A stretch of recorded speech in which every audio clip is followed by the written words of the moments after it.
secrets deep, angels sharp, they never sleep. Parallel lines that never meet, infinity under my feet. Math is magic, math is life, adding joy, subtracting strife. 1 + 1, it feels so right. Mathematics keeps me up all night.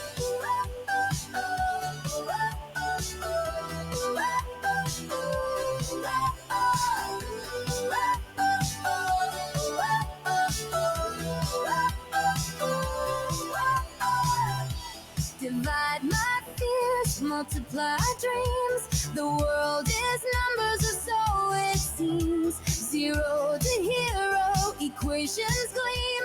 A matrix of endless streams. Math is magic, math is life.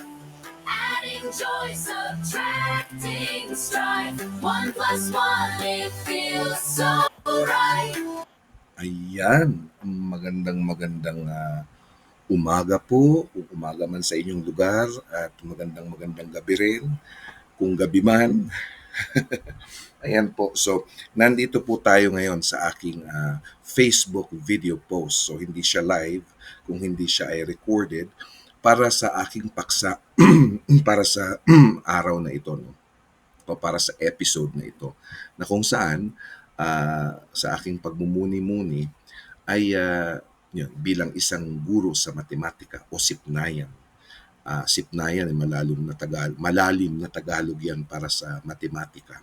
So, ang katanungan na talagang mainit na dapat nating sagutin para sa aking episode, sa aking Facebook video post ay ang totoong dahilan kung bakit hirap ang mga ang Pinoy, no? Ang mga Pinoy sa math. So, napakagandang talakayan ng paksang ito, no? Kasi kung ating babalikan yung ating PISA, of course maglalaan din tayo ng ibang Facebook video post doon na kung saan talagang medyo mababa yung ating scores, no, sa matematika. Hindi lamang sa matematika, kung hindi sa aspeto rin ng reading o pagbabasa at ganoon din sa siyensya. So, ang pagtutuunan ko lamang po ng pansin sa aking Facebook video post sa episode na ito ay yung matematika. Ano ba yung totoong dahilan? Bakit tayo nahihirapan? Totoo nga bang hirap tayo o meron tayong mga factors o dahilan kung bakit tayo nagiging mahina doon? Ano?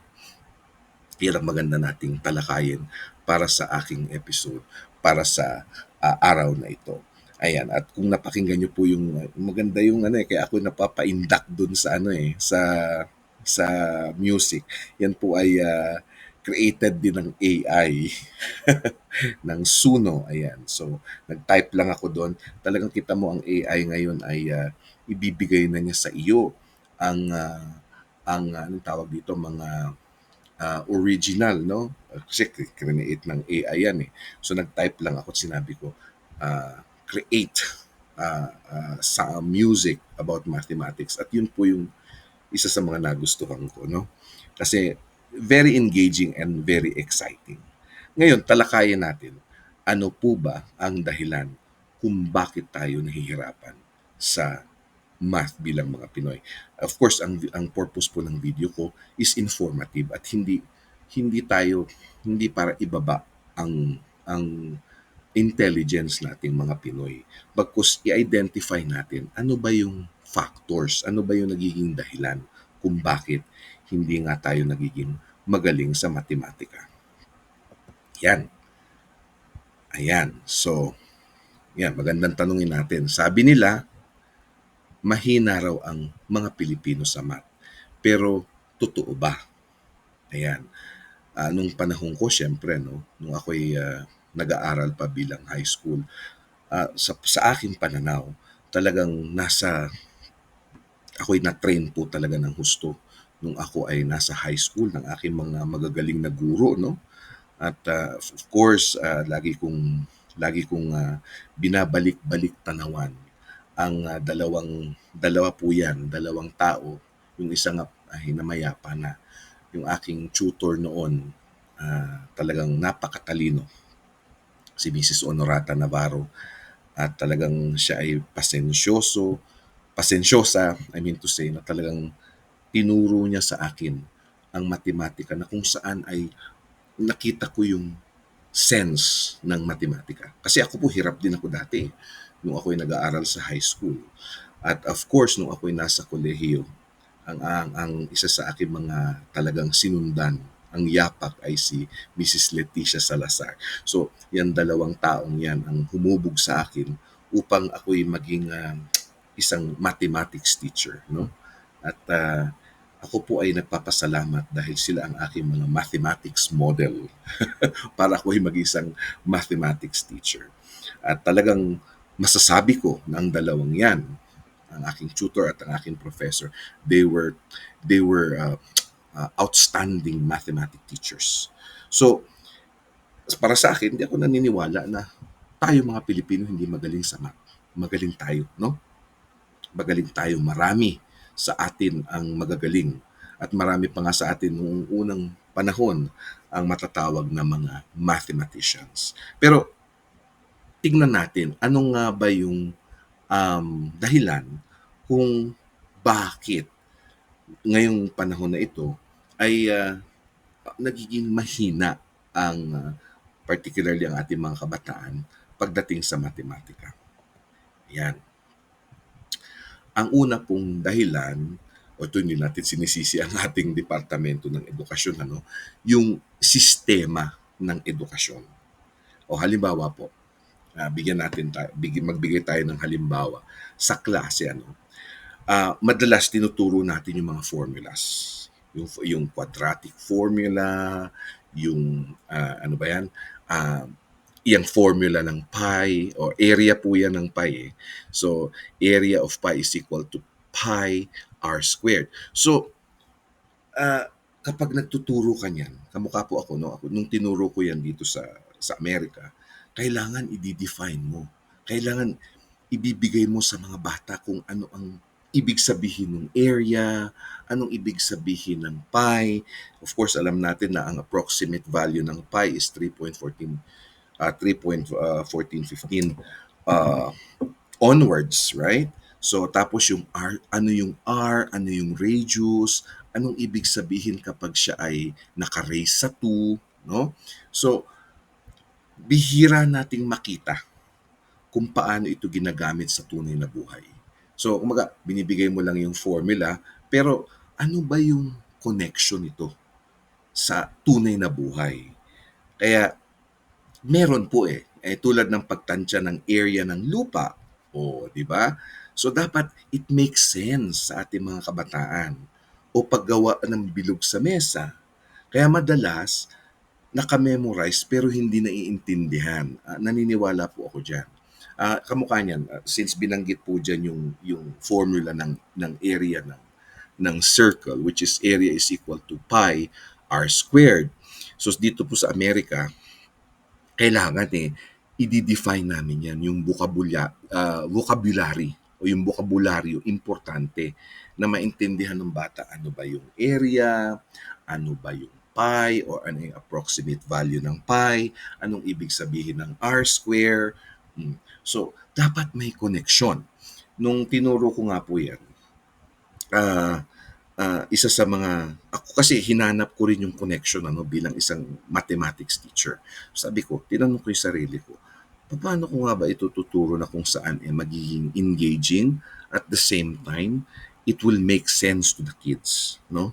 Makikita nila yung connection. So, ang ginawa ko, ako po'y bumili ng Oreo, kasi bilog yun at saka ng Chips Ahoy.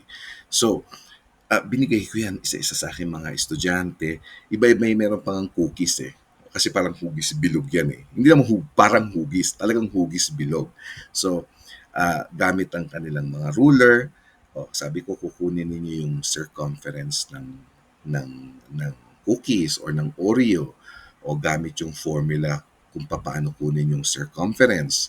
Tapos kukunin nyo rin yung area. So, dito pa lang po, makikita na nung bata, oo nga, merong sense, merong connection. Yung akin naman pong mentor si Mrs. Alexander, no? Mabanggit ko siya. Siya naman nagpahanap siya ng, sabi niya sa classroom niya. Mahusay din po yun. Sabi niya, humanap kayo ng anything na bilog na makikita ninyo sa inyong paligid. O yung mga bata, syempre meron silang tumbler. Makikita mo yung circular yung bottom ng kanilang tumbler, di ba? Tapos meron pa sila mga nakitang circular objects kagaya ng relo, o di ba? Kung hugis bilog 'yun. So makikita ng bata na merong connection, no? May connection siya sa tunay na buhay. Kasi kung ipa-present lang po natin 'yan as a formula, as a mere formula, is ime-memorize lang ng bata pero hindi niya naiintindihan, no? Meron pa akong ginawa nung tinuro ko yan nung ako'y nasa Hawaii. Ang ginawa namin yung bubble yata, oo. Para engaging po. Ang ginawa ko, hinaluan ko ng food coloring yung bubble, ano. Tapos, hinaluan ko siya ng red, blue, green. Ayaw ko kasing i-blow ng mga bata kasi baka mainom nila. Siyempre, dangerous yun. So, ako yung nagbo-blow ng bubble. Tapos sabi ko, pinapop namin siya, pinapuputok namin yung bubble doon sa papel. So nagkukulay yellow siya, nagkukulay red siya, nagkukulay blue siya. So nagfugis bilog. Tapos susukatin din nila yung circumference, ako susukatin nila yung tawag dito, kukunin nila yung radius, kukunin nila yung area gamit yung formula. So doon po merong connection, merong connection sa tunay na buhay. Kasi kung wala, tulad nga ng binanggit natin, i-memorize lang nila. Kailangan it should make sense to them. Diba? Merong connection. O nung tinuro namin yung financial literacy, dito po kasi meron kaming financial literacy. Yung asset, kami sa DepEd kumukuha kami ng aming salin. So nung nakita ko, meron kami nito, asset, tapos liabilities. So nakikita nung bata, ganito pala. O yung deposit, tinalakay din namin yan.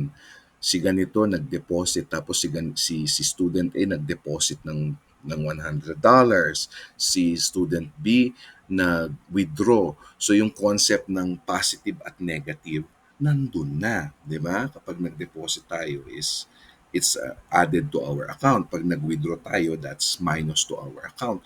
So it makes sense, no? Merong connection sa tunay na buhay. So sana ganito yung ating style of teaching or sa sistema ng ating edukasyon. Kasi kung pipresent mo lang yung formulas, yung mga equations, it doesn't make sense to them. So more on problem solving, more on things that will make sense, na makabuluhan o related sa tunay na buhay para ito ay mas lalong maintindihan ng mga bata. Yan. Okay. Yan. Susunod po. Ayan. Ito nabanggit sa akin ng professor ko noon Ayan, ni Mrs. Salazar, no? Yung wika bilang hadlang. Ayan. Isipin mo kapag tinanong ng teacher, what is the square root of 144?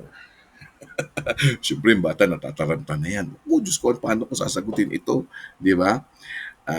Kasi, bakit po mahirap sa ating mga bata?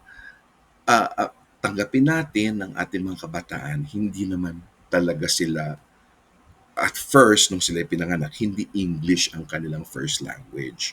So, hindi ko naman po sinasabing hindi mahalaga na sila ay hindi matuto ng wikang Ingles. Pero kung minsan, hindi lang minsan, ang nagiging barrier or language barrier ay yung English. Kasi ang mga bata natin sa bahay, ang mga estudyante natin po, no, sa bahay dyan sa Pilipinas, syempre hindi naman yun ang ginagamit nilang salita, yung English, di ba? Sa bahay nila. Kumisan nga native language nila. kung sila man ay Ilocano, sila man ay Kapampangan, sila man ay Bisaya, Hiligaynon, or whatsoever. So, kapag gumamit tayo ng language, ng English language for sa kanila, so hindi nila 'yun agad maano 'no, hindi agad niya 'yan maiintindihan ang English ano. So, pero may English class naman sila siyempre. So, sa halip na itanong mo na lang ng diretso na sa Tagalog ano po, ano ang square root ng 144? O siyempre mas mabilis masasagot ng bata 'yan. O kamukha 'pag ako po ay nagtuturo excuse me po, ng division ano. So, pag sinabi mo 10 divided by 2. So, ako po, tina-translate ko yan sa Tagalog. I have to simplify it. Ginagawa kong simple para sa mga bata ko. Tinatanong ko, o ilan dalawa ang kasya sa 10? O, di ba? So, yung bata mapapaisip, oh, yun pala yun. O, kasi kung 10 divided by 2, so English ano. So, yun nga, yun ang nagiging barrier. Again, hindi ko po sinasabi na hindi mahalagang maintindihan nila ang wikang Ingles. Pero sa pag-aaral din kasi, no? Ewan ko kung may pag-aaral na. Pero talagang ako po, sa aking experience bilang guro ng matematika, yung wikang Ingles kumisan ang talagang nagiging barrier, language barrier, no?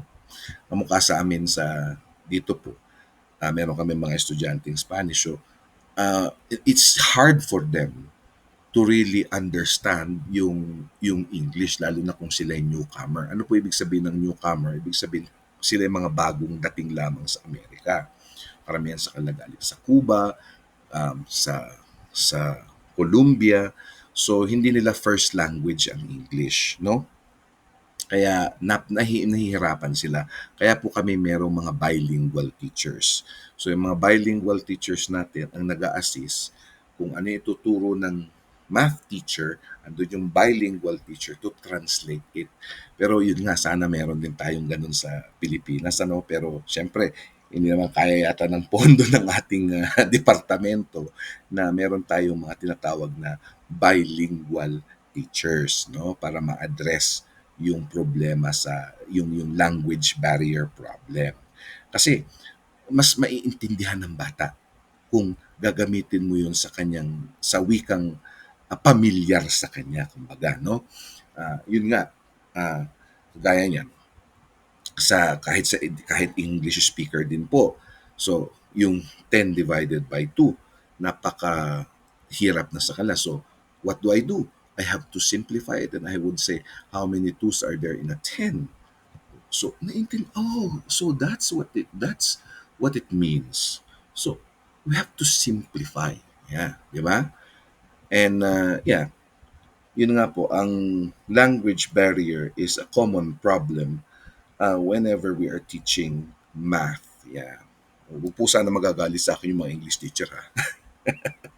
Ayan. Okay, next. Ang susunod po ay yung kultura at pananaw. Ayan. Ito, sa ating kultura, isang halimbawa, ayan, kapag may kaklase na nahihirapan sa math, madalas ang biro nosebleed yan. O kaya pag straight ang English, nosebleed or brain bleed pa nga nung time ko.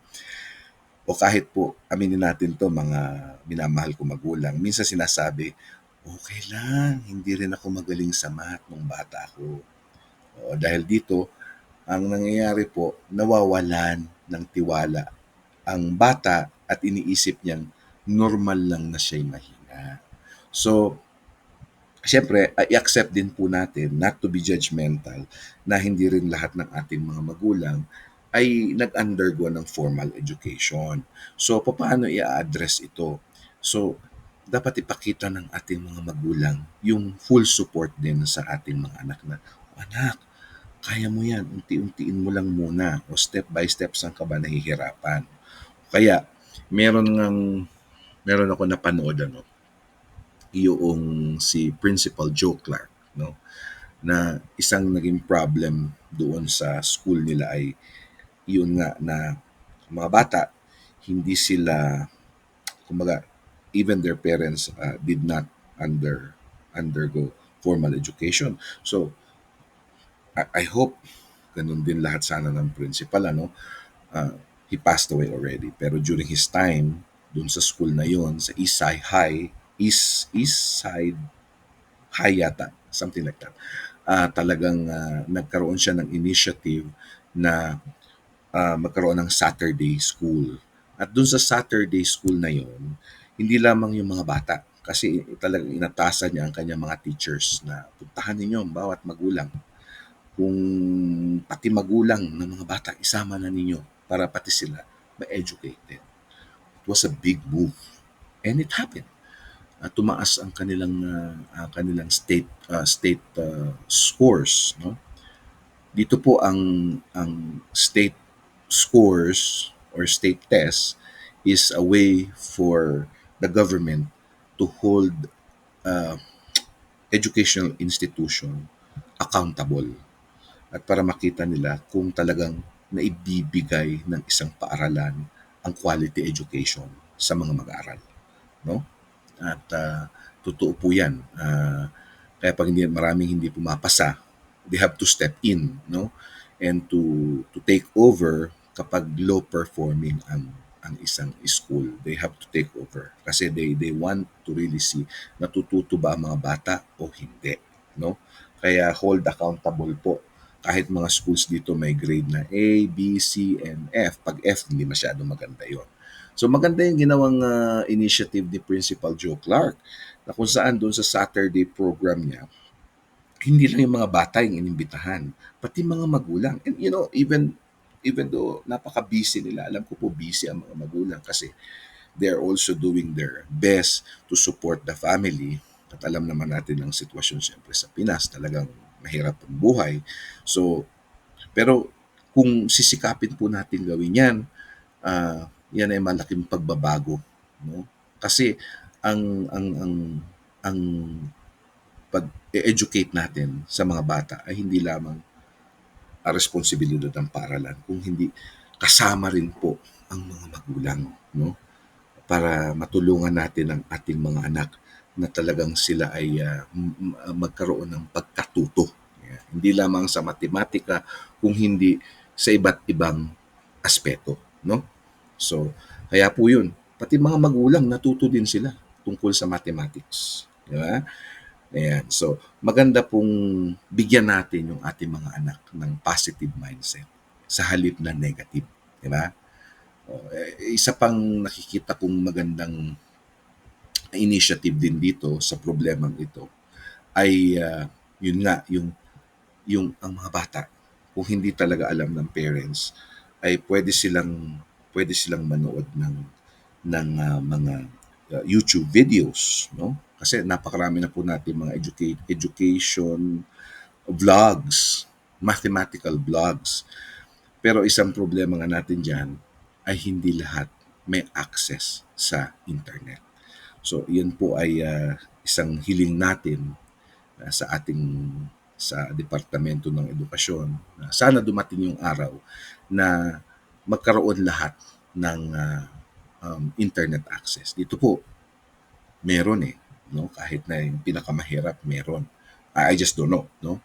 Pero meron silang ability na kung saan kahit sa cellphone nila pwede silang manood, no? Para nang sa gayon ay maintindihan nila. Kasi ang goal dito is for the kids to really master. Yung mastery is very important. Mastery at the same time, it makes sense to them. Ayan. Sana ganun din sa Pilipinas. Darating din ang panahon na yan, alam ko. Naniniwala ko. I have high hopes. Ayan. Okay po, next. Ayan. Next ay yung kakulangan ng practice. So, ano yung mga sanhi? Ayan, yung una, yung sistema ng edukasyon. Pangalawa, yung wika bilang hadlang. At pangatlo, yung kultura at pananaw. Ngayon, nasa pang-apat na po tayo. Nasa huling bahagi na tayo. Yung kakulangan ng practice. Ang matematika po kasi, para pong sports yan. Yeah? Talagang mako-compare siya sa sports. So, parang basketball. Hindi ka huhusay, hindi ka gagaling kung one-time deal ka lang magpa-practice. One-time deal ka lang magsushoot no, sa reel. Sa math, madalas isang problema lang ang tinatry sa klase. Oo, no? O kung minsan kahit marami tayong binibigay na, excuse me po, na practice problems, pero hindi enough. Kasi meron tayong sinusunod na most essential learning competencies. Ano? Dito ang tawag namin yan ay Texas, TICS Texas Education, Knowledge and Skills, something like that po. No? So, hindi sapat ang oras. Kasi kumbaga kailangan mag-move ka na agad sa next na competency or next na TIC standard, no? So kailangan talaga may sapat tayong oras para talagang makita natin na ang bata naintindihan niya through these practices or worksheets or whatever it is, problem sets, na makikita natin perfect score na or almost perfect. Kasi naintindihan na niya. O, kasi kung minsan bibigay lang natin ng worksheet as part of our lesson, tapos move on na, no? Hindi lang po sa Amerika yan, hindi lang sa Pilipinas, in everywhere. Kaya hindi na de-develop yung muscle memory ng utak yan, sa pagsusolve. Sabi nung isang estudyante ko dito, sabi niya, Mr. Mayor, my head hurts. Ang biro ko naman po sabi ko, you know why your head hurts? That means to say that your brain cells are actively functioning. Oh, is that so? Sabi niya. So, ganun po. Kailangan talagang ang pagsusolve hindi yung ayaw ko na, I give up. Yeah, ang nangyayari din sa mga estudyante ko yan. Pero no, all the more. When your head hurts, that means to say that your brain cells are working actively. Yes, that's what I usually say to my students. So ganun din po. At saka naniniwala ako kasi na kapag practice ng pagsusolve ang mga bata, just like basketball or any other sports, ay nakakagain sila ng mastery. Nakakagain sila ng mastery, no? Dito po gumagamit kami ng iExcel. It's an online app. Sabihin nila, tatanong din sila sa akin. Kaya dito po kasi hindi kami pwedeng umupo dito pag may ginagawa mga bata. Talagang close supervision. So what do we do? Ang ginagawa namin, umiikot kami niyan. Tapos habang nagagawa sila online, yung board, yung kanila pong table kasi ay puti, no? Tapos meron silang marker. Then sabi ko, you have to show me how did you get it? Uh, why did you do that? O, kung minsan, may in-advise sa amin yung principal namin na, okay, give them the answers. Nung una sabi ko, why would I give them the answer? But ask them, how do they get the answer? And it was effective po. Na talagang pinakita niya sa akin, okay, this is how I get it. This is what I did. Misa sabi ko, iba to iba yung strategy niya sa strategy ko ha. Well, it taught me how to be open-minded too because yung solution niya kaiba sa solution ko as a teacher, pero it arrived at the same answer, 'di ba? So ganun po 'yon. Merong sariling strategy ang bata, no? Na in the end, makikita mo pareho yung sagot ninyo. Yan. O, yan po yan. So, the more that we practice our kids to solve math problems, the more that they gain mastery. You know? Pero dapat maintindihan nila yan. Dapat it will make sense to them. They will see the connection. No? Sa real life, it should be relevant to them. Pero meron lang isang mahirap pa gawan ng connection which is algebra and equations. Pero, you can actually search or research that there will always be a connection. No? Kamukha ng tinuro ko yung percent noon, ang ginamit ko noon ay mga receipts. Ayan, mga receipts ang ginamit ko noon. Sabi na, oh, ganito pala. This is the added tax. Kasi those prices are in decimal forms eh. So, makikita nila, oh, now I know, mister, that decimals are actually, related to prices that we see in Walmart, in stores. So, relevant. Di ba? Mm-mm. Ayan. So, the more that we practice our kids, kasi as one quotation goes, practice, practice makes perfect. Yan. Yan po. Ayan. So, yun po ang apat na dahilan or probably factors kung bakit nagiging mahina ang Pinoy. Pero sa totoo lang, hindi po tayo mahinang mga Pinoy sa math. Ang kulang lang ay tamang pagtuturo. Ayan, tamang pagtuturo.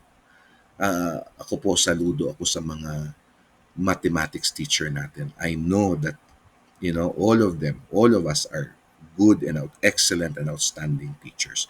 Pero, yun nga, kailangan talagang mag-adapt din tayo ng mga pamamaraan, technique and strategies that is actually relevant and it makes sense to our kids, no, sa ating mga bata. Malinaw na wika. Ayan. We use their own native language for them to understand. Nung nagtuturo ako talagang yan ang ginagawa ko rin. Kailangan translate mo sa Tagalog. No? Although hindi mo lahat matatranslate, pero kahit papaano, maiintindihan nila yan. And then positive mindset po sa ating mga magulang, sa bahay. Suportahan natin na, anak, unti-untiin mo. Huwag kang susuko, masosolve mo din yan. Parang yung nanay ko, sumalangit nawa po ang kanyang kaluluwa. Ganyan siya noon sa akin. Unti-untiin mo, tingnan mo, saan ka ba nagkamali? Ano ba yung ano ba yung ano ba yung strategies mo na nag-work? Ganyan ang nanay ko sa akin. At higit sa lahat, practice, practice, practice, practice makes perfect. Ikaw, although hindi ko na po mababasa sa comment yan, mababasa ko na lang yan pag na-post ko na po itong aking Facebook video. Kaya po, makibahagi kayo kahit hindi po live. Kasi sa Facebook ngayon, ang live po ay nabubura rin after 30 days yata. So ikaw, sa mga viewers ko po ikaw, ano sa tingin mo? Bakit maraming Pilipino ang nahihirapan sa math? Kung meron ka pang ilam, alam na dahilan kung bakit tayo mga Pinoy ay nahihirapan sa math, comment mo sa baba. Ayan. So, muli po dito nagtatapos ang aking episode para sa aking paksa na ang totoong dahilan kung bakit hirap ang Pinoy sa math. Pero ulitin ko po, sa totoo lang, hindi po tayo mahina sa math. Kulang lang tayo sa tamang pagtuturo, mas malinaw na wika, positive mindset at higit sa lahat, practice. Muli, ikaw, kaibigan, ano sa tingin mo? Bakit maraming Pilipino ang nahihirapan sa math? Comment po sa baba.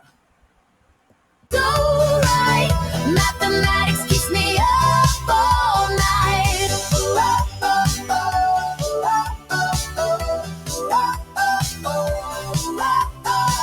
Triangles whisper secrets deep, angels sharp, they never